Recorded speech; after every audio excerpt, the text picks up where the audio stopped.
नमस्कार, मी लक्ष्मण. आपण पाहतायत आपला आवाज मध्ये आपलं मनपूर्वक स्वागत.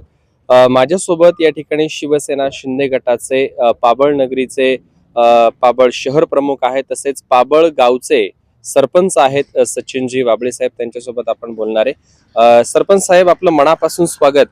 निवडणुकीचं वारं त्या ठिकाणी वाहत आहे, अनेक तोफा त्या ठिकाणी धडकतायत, राजकीय आरोप प्रत्यारोप सुरू आहे. तुमच्याकडे कसं काय वातावरण आहे? आमच्याकडे वातावरण अतिशय धुमधडाक्यात आहे.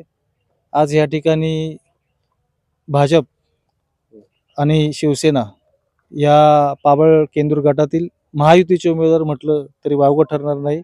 कारण ह्या ठिकाणी आमच्या शिवसेना गटाचा कोणीही उमेदवार नाही.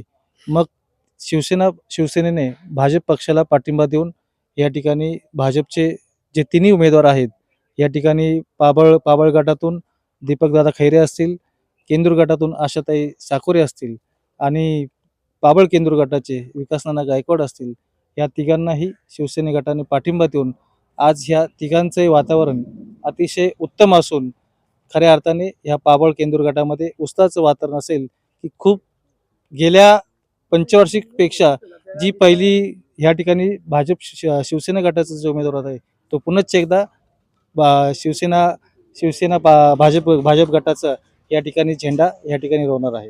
काय ही निवडणूक कोणत्या मुद्द्यावरती लढवली जाईल? फक्त आरोप प्रत्यारोप की विकासाच्या मुद्द्यावर? काय वाटतं? नाही, आज आतापर्यंत पाबळ केंदूर गटामध्ये पाबळमध्ये आम्ही जे राजकारण केलं ते विकासाच्या मुद्द्यावरती ह्या ठिकाणी राजकारण केलं. आणि ह्या ठिकाणी खऱ्या अर्थाने जर महत्त्वाचा मुद्दा असेल तर पाबळ केंदूर धामारी जे दोन्ही हे सर्व पाबळ केंदूर गट आहे, हा मेन पाण्याच्या प्रश्नावरती, हा विकासाच्या मुद्द्यावरती या ठिकाणी म्हणजे ह्या निवडणूक होईल, यापेक्षा वेगळा कुठलाही मुद्दा नसेल. पण सरपंच साहेब, आजही आपण पाहतो की भर उन्हाळ्याच्या कालावधीत या ठिकाणी टँकरनं पाणी पुरवठा करावा लागतो. मग ही वर्षानुवर्षाची समस्या आजही त्या ठिकाणी सुटली गेलेली नाहीये. त्या दृष्टिकोनातून प्रयत्न होणं गरजेचं आहे का? काय वाटतं? आणि काय समस्या आहेत या भागामध्ये अजूनही? आज खऱ्या अर्थाने तुम्ही जो प्रश्न विचारलाय, तुम्ही मुद्द्यामध्ये हात घातला की पाबळ केंदूर गट असेल, यामध्ये वर्षानुवर्ष म्हणजे माझे आजोबा पणजोबा 50 वर्ष 100 वर्ष हे सर्व गावं ही दुष्काळग्रस्त ही गावं आहेत. आणि खूप दिवसापासून या ठिकाणी शेतीचा पाण्याचा प्रश्न या ठिकाणी लोकांना भेडसावत आहे. मग यामध्ये आपण बघितलं की प्रत्येक वेळेस कोणी ना कोणी येतं आणि पाण्याच्या प्रश्नाचं राजकारण करून या ठिकाणी निवडून येतात. परंतु आजही तुम्हाला जर बघितलं गेलं तर पाबळ केंदूर गटाचा हा पाण्याचा प्रश्न मिटलेला नाही.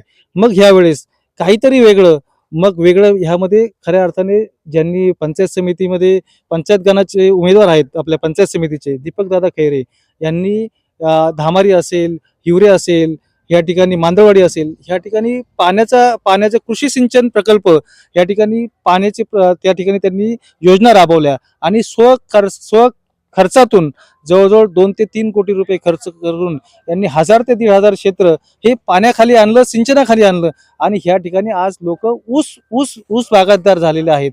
म्हणजे लोक आर्थिकदृष्ट्या सक्षम झालेले आहेत. आणि विकास नाना गायकवाड यांच्या बाबतीत बोलायचं म्हटलं तर आज गेली विकास नाना 5 ते 8 वर्षापासून या ठिकाणी पाबळगाव असेल, केंदूरगाव असेल, सर्व गणातली गावं असतील, या ठिकाणी दुष्काळामध्ये टँकरद्वारे पाणी यांनी पोहोचवलं. म्हणजे पाण्यावरती काम केलेली ही दोन्ही माणसं आहेत. आणि भविष्य काळामध्ये ही माणसं ज्यांना शेतकऱ्यांची जे खरा प्रश्न आहे हा या दोन माणसांना कळलेला आहे. आणि जर ह्या दोन माणसं जर पाण्यावरती काम करत असतील तर भविष्य काळामध्ये आज भारतीय जनता पार्टीचा पक्ष हा सत्तेमध्ये आहे, केंद्रामध्ये आहे, राज्यामध्ये आहे.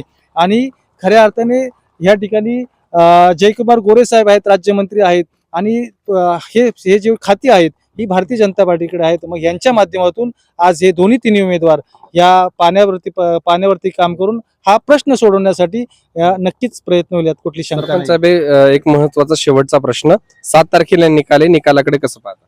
ह्या ठिकाणी खऱ्या अर्थाने तुम्ही आज निकालाकडे जर बघितलं तर आज तुम्हाला जी आपली ह्या ठिकाणी मी बाईट देतोय, ह्या पाबळ केंदूर गटामधून पंचायत समितीचे दोन्ही उमेदवार मग दीपकदादा 2000 मतांनी निवडून येणार, यात कुठलीही शंका नाही. आज हे तुमच्यामुळे मी सांगतोय.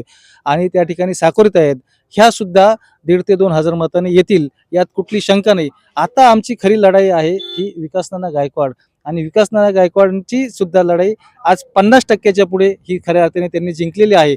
आणि भविष्यामध्ये या ठिकाणी या दोन्ही उमेदवार ही निवडणूक होईल आणि यामध्ये विकासनाना गायकवाड 100% आपल्या विकासाच्या मुद्द्यावरती विजय होतील, यात कुठली शंका नाही.